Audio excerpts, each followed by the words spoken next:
What's going on, guys? Welcome back to the Run with Tobe podcast. We are on episode 32, and as you can see, we are still under construction for our new podcast studio space. So, from the meantime, I'm just going to be talking to you from the kitchen. No, just kidding. But we did not roll video once again on this podcast, unfortunately, just because things are kind of shifting around in the office, and we're not quite sure what it's going to look like just yet. But anyway, Andrew and I talk about a really cool topic that we've been kind of deep diving into internally in the agency, and it's all about websites and what 2018 and forward looks like for websites and the things that you need to know when you're building your website. So we deep dive into that in this episode. It's really cool. We go into some details about some of the projects that we're working on with regards to websites, and we give you the full scope of exactly what our thought process is and pipeline is of building a website. So I hope you guys enjoy this episode, get a lot of information, and as always, guys, don't forget to rate, subscribe, tell a friend about the Run with Tobe podcast, and we will see you on the next one. All right, what's going on, man? Chilling, man. I got Tobe staring at me right here. So, like our last episode, we were talking about we're a new co-working space. Yep. So, Podcast number 2 in the new studio. podcast 2, number 32 Yep. in the new studio. Speaking of 32, Magic Johnson and the Lakers debuted LeBron James the other day. Oh, did they? Yeah, well, it was media day in the NBA. Oh, okay, And got it. it. It was really strange, actually. Like I'm a Celtic fan for anybody out there that doesn't know. So, yeah. So no, media day happened sometime last week. Yeah. I think or a couple weeks whenever everybody hears this. But yeah, they debuted LeBron and the team, and it was just really odd to see him in that jersey. Yeah. And anyway, one question they asked him were, do you think you can win the fans over here in LA? And he's like, just staring there, and they're like, That's stupid. It was such a like, stupid I've already question. won them. Yeah, like, hey, I'm LeBron James. I'm the best player of all time. Right. I mean, debatable, but yeah, it was just like his answer was, I signed a 4-year contract. I think that's all the loyalty they need. Yeah. Right. So, but anyway, so what's going on, man? What have you been kind of digging around and looking at? Yeah. So I'm gonna get real marketing nerd on you right now. So Marketo was just purchased, and you sent this over to me.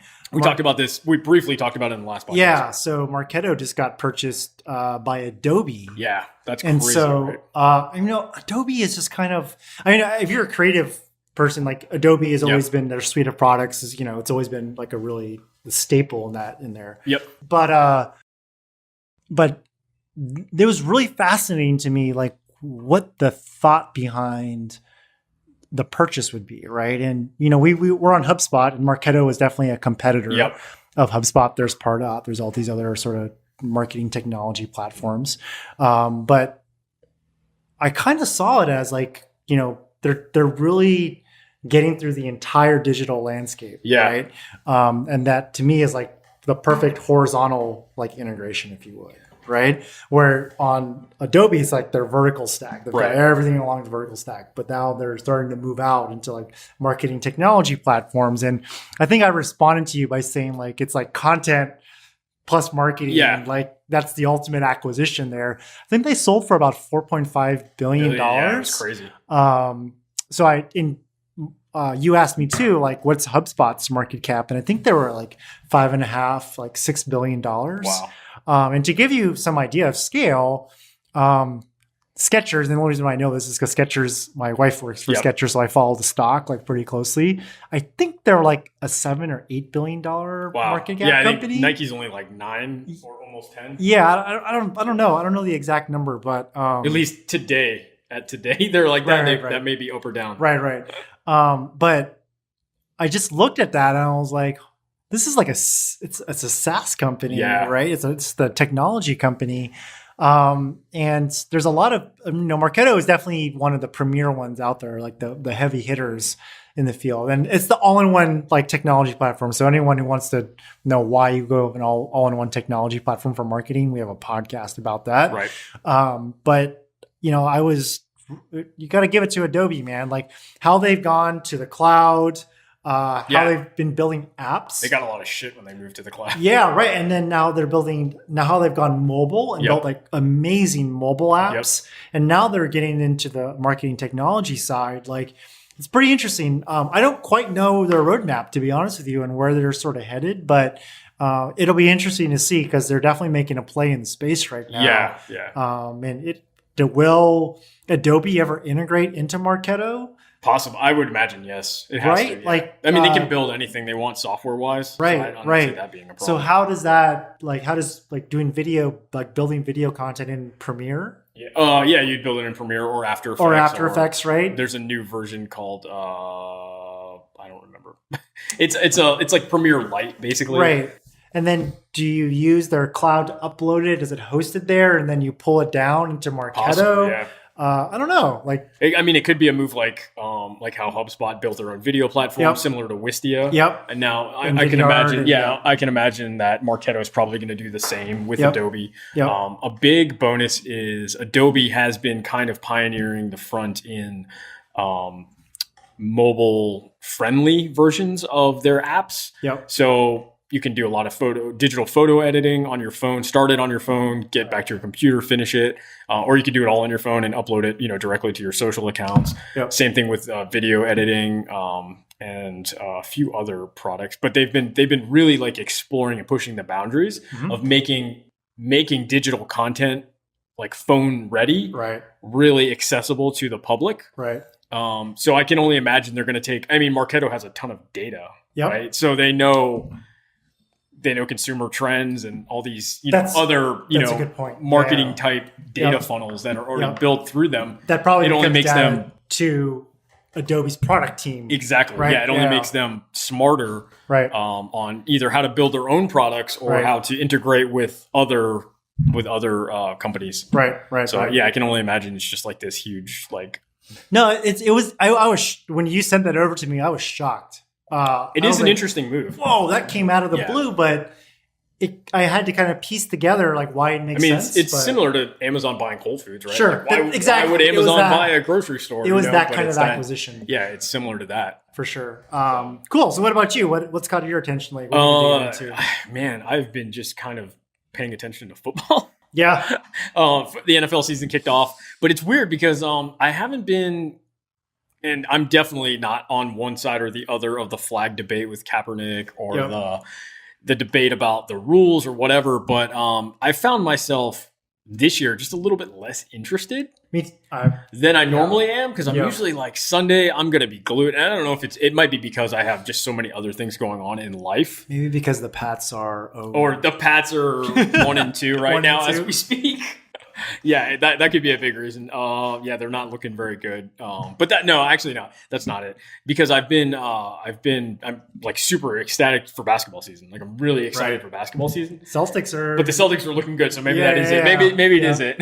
Well, New England has always got like at least one sport that a contender for something, right? Yeah. But I've kind of been just heads down, buried in between work and just figuring out more what the digital landscape is in video in general. Like we talked about on the last podcast, the Will Smith, Yes Theory collaboration is huge. Yep. We've been collaborating with some bigger guests in our previous podcasts. Yep. So guys like Method Box, who are kind of pushing the boundaries on certain things. I guess I've just been really buried in work, which is so pathetic and sad to say. And of course the move, since we just moved to the new co-working space. That's pretty much it, man. I'm kind of boring, but one of the reasons is kind of our topic at hand, which is, I'm kind of so let's get to it, man. So I was thinking, we're kind of thinking about like, what do we want to chat about on this podcast? And one thing that I think a lot of companies don't realize is that like the website is your storefront. Yeah. You know what I mean? And it used to be just your business card. Yeah, exactly. And now it's more. Now it's your storefront. That's the first place people are going to, maybe your socials is the first place they'll go. But I kind of wanted to talk today about like, what are the components of a great website? What do you have to think about, when you're like redesigning your website? And, maybe I'll start it off by saying like media. Right. Aesthetics, right? Like what's videos, pictures, like all those sorts of things. Like how important is that when it comes to like building a new website? So like when you kind of lead our creative side when we do website development, how do you think about media? Like how do you bring media into the discussion? So I guess starting off, let's go back into the history of like the website, right? So back in the day, websites used to be super informational, and to the extent of a lot of them were like Wikipedia for your company, right? There's a lot of text, a lot of stuff that people would go and read because it was like an online newspaper ish, or an online paper for your company. And also because of like technology restrictions, bandwidth, limitations in camera equipment, like media just wasn't that great on the web, right? Social media has definitely helped push that boundary. iPhones have helped push that boundary, better camera technology in general. So media becomes a lot more rich. Places like YouTube and Instagram and Facebook are like the forefront of like pushing these media channels. So bringing that to your website and owning your own content, which is something that you've been preaching about since, we started, is really the forefront focus of like when you're redesigning your website or designing your website for the first time. So I guess the approach is, if whatever your company is, or if it's a personal, even if you're just like putting up a personal website just to show your work, you always have to lead with your best foot. And great pictures and great video are the best way to show that. Yeah, I subscribe to the theory, especially with modern web design, that less is more. Absolutely. Communicate more with less assets. And I think the best way to do that is through video. Even imagery now. Just in general, someone's going to click a video and watch it, right? And way over than scrolling down. Will you read an About Us page, or will you watch a company founder video, right? So to me, I think any modern website that you're thinking about redesigning, think about putting a couple of videos on there. Right. And when you're designing the UI or kind of the overall look and feel of the site, think about how are you going to cleanly incorporate that video? Is it going to be a slider, or is it going to be like a hero on the front on the home page? Do you want them to click down a little bit further to see it? Right. I think less is more for sure. I think it's the old school newspaper. Like, remember when I guess people still do this, but you'd go and you see the newspaper box on the side of the street, and you'd look through the window, and everything above the fold is what they want you to read, right? And usually it's that large picture followed by a few other pictures, and then there's some text kind of, wrapped around the pictures. So it's that same principle. What's above the fold? And this takes me into the next thing maybe, which is user flow. Right. So you cannot present people with too many options at once. They're just going to be like, what do I do? You know what I mean? Or they freeze up, or it gets reflected in your bounce rate. They're gone. Right. So the idea, I think, is how do you, with each piece of media and each module, if you would, of the site, how are you driving them to another decision? Right. So call to action. Calls to action need to be designed a certain way to be able to get people to click on them. And more importantly, when they click on them, are they getting another piece of information that's relevant to the call to action or to the previous piece of content that they saw, right? So I think user flow and understanding, like, what do you want this person to eventually do on your website? If you had a successful quote unquote conversion, right? So if you want them to fill out a contact page, or you want them to read a blog post, what do you have to put on the homepage or the place they land on to get them? I think our website actually displays that pretty well. You land on the homepage. Fucking arrow, right? Exactly. There's one block of text in very big letters, and you can either choose, yes, I want to continue to read, or no, I'm out of here. So on our homepage, it literally says we build revenue-driven marketing campaigns by combining the art of content creation with the science of inbound digital marketing. And so anybody that's interested in that will probably scroll down. Anybody that's not is going to bounce. They're going to bounce, right? But at least we know. Exactly. And if the bounce rate becomes extremely high, that means all the traffic I'm running to that site, not relevant. People who are going there, like I'm sending people there who don't need to be there. Exactly. Right. So that gives me some intelligence to say, okay, that's still the message that I want people to take, but maybe I need to start running more relevant traffic to the site, right? So user flow is like, I think another, it's a huge thing, a big component. But something that you kind of lead up for our website development projects is how do we get that data for the user flow, right? It's not just like a guessing board. Yep. We go through quite an extensive process actually to figure out what that data actually, before we take a guesstimate, Yep. we go and dig around and collect all that data. So I think media enables the user flow in a way, right? They kind of work together. You need media to direct people to a certain way.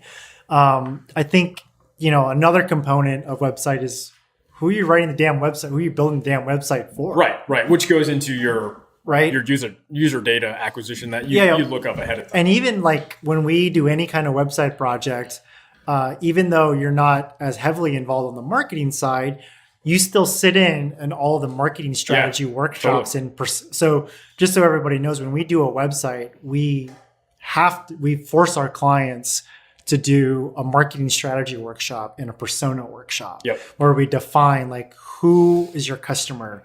What are they doing? And it's a painful process for some people, right? Yeah, for me. But we need that information in order for us to eventually build the website correctly, right? Absolutely. So I think understanding like what the purpose is of the website and who it's built for, you need to flush that out in some sort of documentation. Yeah. You got to go through that exercise. That goes way before taking any pictures, shooting video, mock-ups or anything like that. We spend 2 or 3 weeks, a solid 2 or 3 weeks just building that out, But I think that bringing that element of what is the marketing strategy to the website becomes extremely important to not making mistakes down the road in development. Right. To getting if you do make a mistake, you at least know why you made the mistake and which way you can pivot towards, and it just becomes less of a guessing game. Yeah.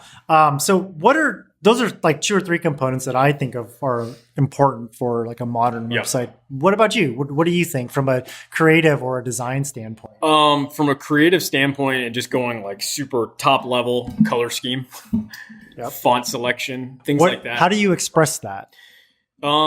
It's branding. Yeah. So we build a branding guide for our clients that either have a current brand guide that they've already established for their other assets that they use, logos or whatnot, or we build one from scratch for them if they need it. But a lot of that data that we get, even down to like font selection, comes from the data that you guys collect.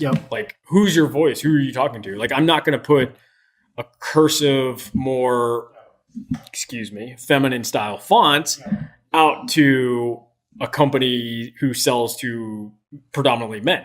Right. I mean, call it what it is, but I mean, you've got to think about these things. Same thing with color scheme. You're not going to pick harsh colors for a product that may be soft. Things like that. So branding and the style guide are super important. How is this visually going to communicate in the quote unquote visual language going to look of the website? We have to establish that before we even start building any of the blocks and the modular pieces to the website. And that helps kind of guide, how do we shoot the video? How do we shoot the pictures? Things like that. What about functionality of the website? Like, what should the damn thing do? And when I think of functionality, I almost think of features on a car. Right? Does it have the keyless unlock? Does it have GPS? Does it have CarPlay? So from a functionality standpoint, rule number 1, 2018 and moving forward, has to be mobile friendly. That's rule number 1. So let's elaborate on that. We design mobile first, right? Why do we design? I don't remember the number of the statistic, but it's way above 50% of all people are now viewing your website or a website on mobile only. In fact, I think Gary Vaynerchuk at one point disabled if you went to his site on a web browser in your computer, it said this is only a mobile site, right? Because he was, obviously proving a point. But the idea is, you have to design mobile first, because the phone is everybody's computer. A lot of people that don't have computers only have their phone, and they're going to look at it either on a tablet or a phone. So it has to be mobile. It's crazy. Like, even when we design email newsletters and things like that, I think a couple of our clients, I remember seeing some stats like 60% of the opens were from Apple iOS Mail. Oh, interesting. Apple alone, Yeah. right? And then you've got Google or whatever, Yeah. but 60%. And then you tack on a couple of the other email clients that Right. are out there.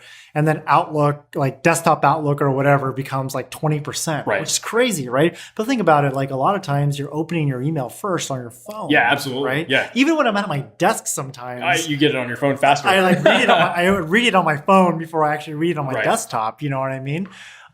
Which is actually a great point. So when we're designing mobile friendly, the amount of scrolling that you have to do plays a big part. Going back to that above the fold thing, you can have infinite scrolling as much as you want, but if you don't capture that attention in that first whatever size screen, like forget it. Like they're out of there, right? They've got to be able to get what they need from you at that point in that small space. So functionality for me, like front end functionality is like, do you want to capture email addresses? Oh, I see. Yeah.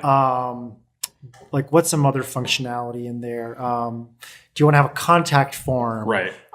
Do you want to have, like one of our clients wants us to build like a project estimator sort of You'll tool. see a lot of on e-commerce functionalities, like the first 30 seconds you're in, a pop-up comes up. Would you like to save on your first purchase or whatnot? There's also back-end functionality, right? So our pixels installed, so you can build audiences. How many people are going to be accessing the back end of your website? Is it user-friendly? Things like that. Is there a login so that people can, like, for example, if clients need to be able to upload certain things or whatever the case is. So I think understanding functionality requirements is sort of like that brainstorm that happens. Do you know what I mean? When you start doing workshops with your clients and building. And that's our approach, is like we have like marketing workshops that really focus on the personas and who it's for. But we also have website workshops where we actually go through and, you know, we actually ask our clients, like, bring some inspiration to the table. Right. Who are your competitors that you you have to. Yeah, just like any other part of your business. And we go through it and you're like, okay, what do you like about this website? What don't you like about this website? And that helps us filter out and narrow down like the look and the feel of the site and the functionality of the site as well. So I think those are like a few components. Do you know what I mean? So functionality. Well, I think the overarching theme, is your site a branding play? Yeah. Or is it to get somebody to click through and buy something? Yeah. You know, that becomes a huge variation on the spectrum of what your website can do. Yeah. Is it just a landing page where you just want to give people information? Is it just a landing page where you want to capture an email address? Yep. So yeah, defining the scope of that part of the work is super important up front. I guess, you know, we're kind of near the tail end of this, but like one thought is, let's talk about like approaches to developing and revamping websites. Yeah. So what's your take on it? And I'll preface this, let's set a little context by saying, I kind of feel like the general approach to the website, it's like, we've got to make this gigantic investment. Right. And it's going to be like this 6-month long, you know, development. And it's going to require all hands on deck. And when it's out, it's going to stay there for like 2 years or 3 years or whatever. What's your take on designing, developing websites and iterations of websites? I would say, first off, the website should be, I mean, a lot of times you'll hear people say your website is the sales employee that's working around the clock, right?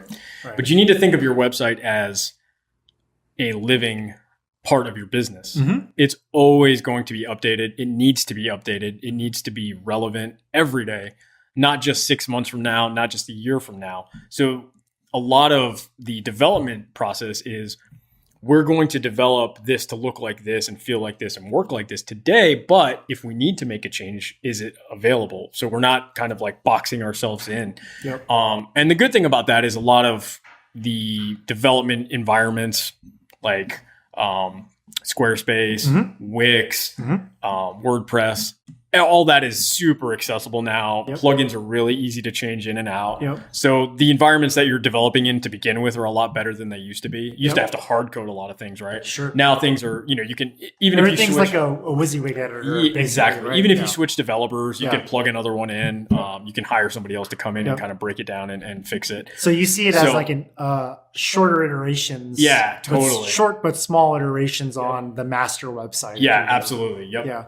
I agree with that 100%. And I think part of the reason why is that, like, it's a lot about testing. Yeah. So you'll find that like maybe there's a lot of traffic going to this specific page. Yep. Maybe you should move a link to that page to your homepage. Right. And that's something you can do relatively quickly now. Pretty easily, right? So you have a call to action maybe on the homepage, and your theory is maybe people want to click to this page, but they actually dig down really deep and they find this other page. Yep. And maybe you put that call to action to go to that page more up front in the center. Right. Like that's an example of like, what we do with actually our clients is we sit down and say, hey, look, like, are there any iterations or changes to the website that we should think about making? Right.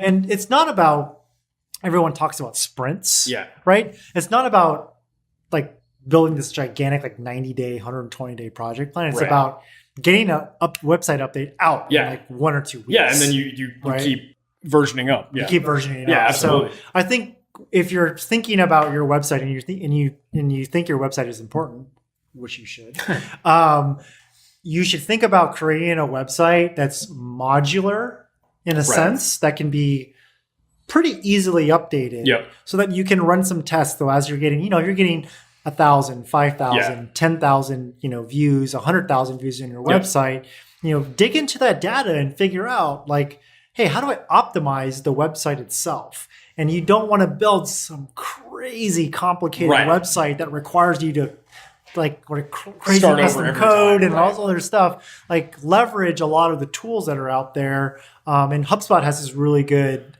term for it. It's called growth-driven design.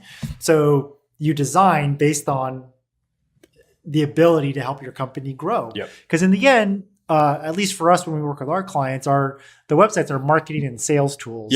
Granted, other people have other purposes, just pure branding, like they want to convey a certain imagery or a look and feel. But even that, e-com.